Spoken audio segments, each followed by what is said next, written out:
मंडळी नमस्कार, मी सुशील कुलकर्णी. आपण पाहताय अॅनालायझर. गुजरातमध्ये समान नागरी कायदा लागू होणार आणि भाजप एक नवीन कार्ड खेळणार अशी चर्चा सुरू झाल्याबरोबर आता भारतीय जनता पार्टी ज्या ज्या राज्यात सत्तेवर आहे त्या त्या राज्यात समान नागरी कायदा लागू करणार अशा आशयाची चर्चा देखील सुरू झालेली आहे. समान नागरी कायद्याच्या लागू होण्यावरून वेगवेगळ्या स्वरूपाचे चर्चे, दावे प्रतिदावे केले जात आहेत. महाराष्ट्रात देखील या निमित्ताने रान पेटविण्याचा उद्योग सुरू आहे. खरं तर मला या लोकांना समान नागरी कायदा ही कन्सेप्ट कळली आहे का हा प्रश्न पडतो. कळली असती तर कदाचित अशा स्वरूपाच्या विषयांना हात घातला गेला नसता.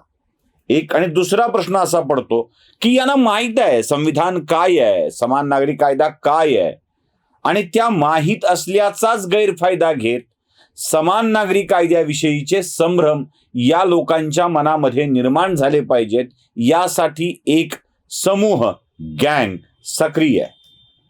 मी तुम्हाला शिवसेनेच्या एका शिवसैनिकाचा, शिवू बाठाच्या एका फेसबुक पोस्ट दाखवतोय. म्हणजे एवढं महत्व घेण्याची गरज नाहीये या व्यक्तीलाही किंवा त्या पदालाही किंवा त्या पक्षालाही, पण तरीही ती पोस्ट दाखवतोय.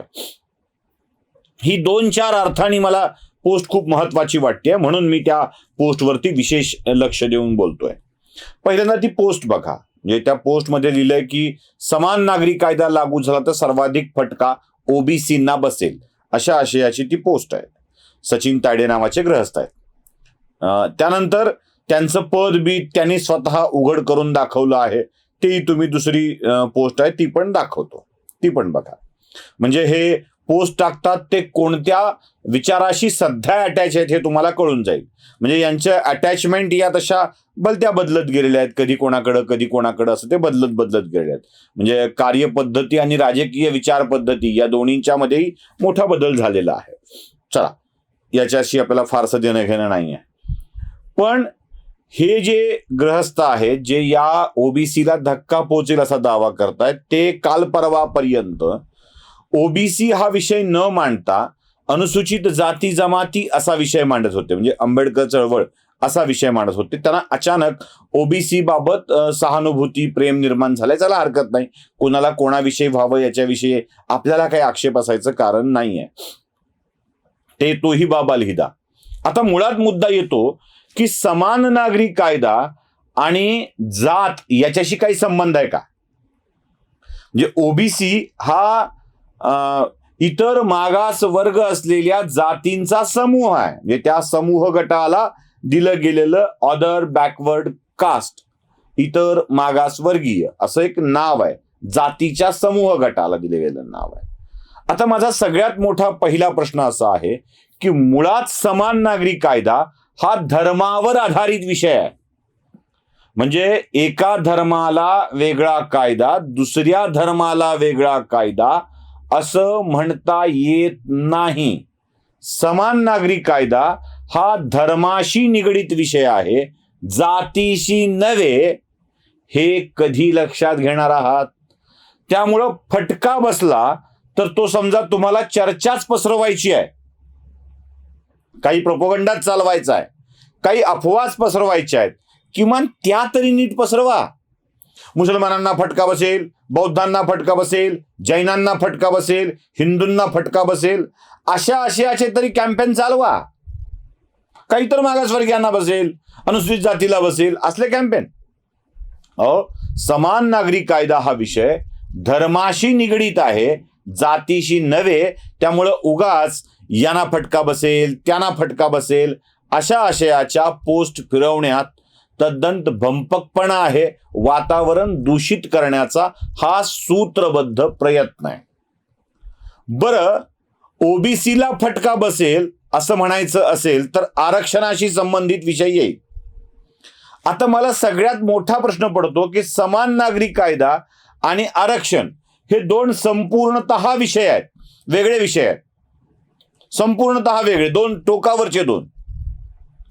आरक्षण हे मागासलेपण दूर करण्यासाठी दिली गेलेली सवलत आहे. म्हणजे सामाजिक मागासलेपण, आर्थिक मागासलेपण हे दूर करण्यासाठी दिली गेलेली सवलत आहे, विशेषाधिकार आहे असं आपण म्हणूया त्याला.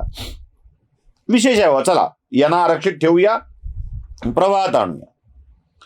पण समान नागरी कायदा हा आरक्षणाशी काहीही संबंध नसलेला विषय आहे.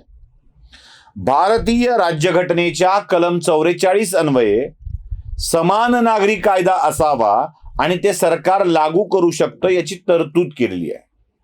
बरं, हा कायदा कोणत्या विषयामध्ये काम करणार आहे? समान नागरी कायदा, युनिफॉर्म सिव्हिल कोड. तर तो कशात काम करणार आहे हे नीट बघणं आवश्यक आहे. आपल्याकडं वेगवेगळ्या धर्माच्या वेगवेगळ्या जीवन पद्धती आहेत. वारसा वेगळा आहे, लग्नाची पद्धत वेगळी आहे, घटस्फोटाची पद्धत वेगळी आहे, बाकी सगळ्या जीवन पद्धतीमध्ये आपल्याकडं फरक आहे.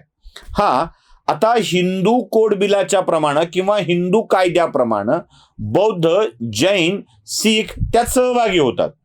म्हणजे हिंदूंना जर लग्न करायचं असेल तर त्याची नोंदणी, घटस्फोट असेल तर त्याची वेगळी पद्धत, वारसा नेमायचा असेल तर त्याची वेगळी पद्धत.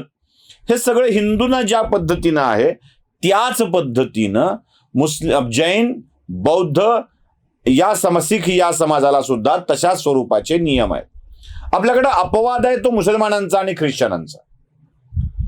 यांचे नियम वेगळे, यांच्या पद्धती वेगळ्या. म्हणजे मुस्लिम पर्सनल लॉ हा मुसलमानांना लागू होतो. त्यांचं लग्न, त्यांचे घटस्फोट, आता ट्रिपल तलाक रद्द झाल्यामुळे तो एक प्रकार बंद झालाय. त्यांचे वारसा, त्यांच्या पद्धती, या सगळ्यांमध्ये एक फरक आहे. या सगळ्यांच्या मध्ये एक फरक आहे. आणि हा फरक मिटवून तुमच्या उपासना पद्धतीचं स्वातंत्र्य ठेवून, पुन्हा उपासना पद्धतीला काही गंडांतर येणार आहे असं नाही आहे, उपासना पद्धतीचं स्वातंत्र्य ठेवून एका भारतात राहणाऱ्या सगळ्या नागरिकांच्यासाठी त्यांच्या जगण्याचे रोजचे नियम, कायदे हे एकाच पद्धतीनं करण्यात यावेत अशा आशयाचा कायदा म्हणजे समान नागरी कायदा. समान नागरी कायद्यामुळं आरक्षणावर कोणताही परिणाम होणार नाही, कारण आरक्षण हा वेगळा विषय आहे, समान नागरी कायदा हा वेगळा विषय आहे. एक उदाहरण तुम्हाला मी देतो की मुस्लिम पर्सनल लॉचा परिणाम काय होत असतो. राजीव गांधी देशाचे पंतप्रधान होते. शहाबानो खटला चालू होता. शहाबानो खटल्यामध्ये सर्वोच्च न्यायालयाने निकाल दिला होता. शहाबानोच्या घटस्फोटानंतर शहाबानोला पोटगी मागण्याचा अधिकार आहे. त्यानंतर देशामध्ये एकच रणकंदन माजलं. मुस्लिम समाजाच्या वतीने हा सुप्रीम कोर्टाचा मुस्लिम पर्सनल लॉ मध्ये हस्तक्षेप असल्याचं सांगितलं. मुस्लिम जनमानस पेटलं आणि त्यानंतर राजीव गांधींना बहुमताच्या सरकारचा वापर करून कायदाच तयार करावा लागला आणि शहाबानोचा निकाल रद्द करावा लागला. ही वेगवेगळ्या कायद्याचा परिणाम होता. म्हणजे पोटगी मागणे याचा अधिकार हिंदू स्त्रीला आहे, मुस्लिम स्त्रीला नाही, ख्रिश्चनांना वेगळा, अशा स्वरूपाची पद्धती आपल्याकडे होती. जेव्हा लग्नासाठी, पोटगीसाठी, वारशासाठी, दत्तकासाठी, दत्तकाला वारसा समजण्यासाठी वेगवेगळ्या स्वरूपाचे कायदे येतात. शर्यतचा कायदा येतो. तसे कायदे असू नयेत. या देशातला एकच नागरिक आहे आणि त्याला त्याच्या जगण्यासंबंधीचे एकच नियम सगळ्यांसाठी आहेत. ते सारखे आहेत. धर्माधर्मातील लोकांना याबाबत फरक करता येत नाही. सगळ्यांना सारखा नियम आहे. धर्माच्या नावावर तुम्हाला वेगळा वारसा, वेगळा कायदा करता येऊ शकत नाही. विवाह, वारसा, दत्तक, संतती अशा स्वरूपाच्या मध्ये हे कायदे असतात. आता कोणी उगाच पसरवू शकतं, मग किरपान ठेवायला परवानगी मिळेल का? मिळेल. उपासना पद्धती आहे. कंगवा, किरपान, दाढी या सगळ्याला परमिशन मिळेल. पण विवाह, वारसा, संतती, दत्तक, घटस्फोट याबाबतचे जे काही नियम आहेत ते सगळ्यांसाठी सारखे लागू होतील. म्हणजे एकाला 8-10 मुलं होतील हरकत नाही. वो भगवान की देन, वो इसकी देन, वो उसकी देन असं नाही चालणार. 2चा नियम असेल तर 2च, 1चा नियम झाला तर 1च. असा आहे समान नागरी कायदा. उगाच त्याला आरक्षणाशी जोडत, जातीशी जोडत विष कालविण्याचा प्रयत्न कोणी करत असेल तर तो होऊ नये यासाठीच हे स्पष्टीकरण देतो आहे. समान नागरी कायद्याचा जातीशी संबंध नाही, धर्माशी आहे आणि धर्मातल्याही विशेष गोष्टीशी, ज्यात वेगवेगळ्या धर्माचे कायदे असतात त्याच्याशी आहे. आरक्षण कायम राहणार आहे समान नागरी कायदा लागू झाला तरीही, आणि त्यासोबतच समान नागरी कायदा लागू झाला तरीही आपापल्या उपासना पद्धतीचं स्वातंत्र्य लोकांना असणार आहे.